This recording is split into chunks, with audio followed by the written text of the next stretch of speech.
sikat ng araw, guys. Ganda ng sikat ng araw.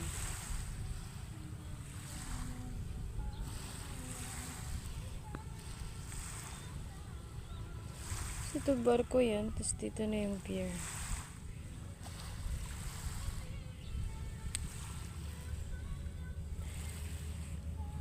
Ganda, guys.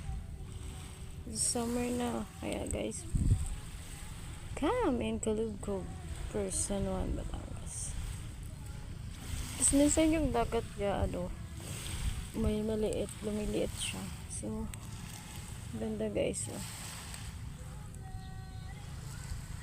May mga beach resort naman dito. Dito yung Seafar sila.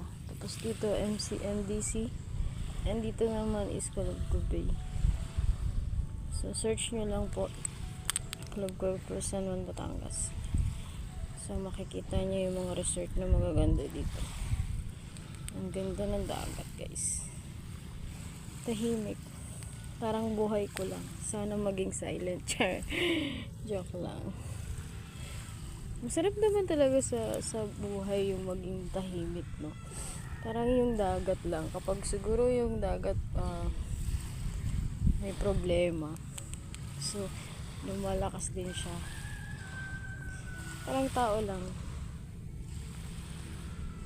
No? So, tayo mas magandang maging silent na lang pag may problema. So, guys, subscribe nyo naman yung YouTube channel ko para lang may goal kasi ako na makatulong din sa mga mangyan. Kasi, hindi ko pa pala na-vlog yun. So, mayroon akong gustong tulungan na isang pamilya ng mangyan. So, kayo mag-alala, i-share ko siya sa inyo. So, antay-antay lang. Wala pa tayong time. So, guys, see. Kung gaano kaganda dito. Yung place dito sa Caloob. Ito naman po kasi malilinis natin eh. May mga naglilinis po dito.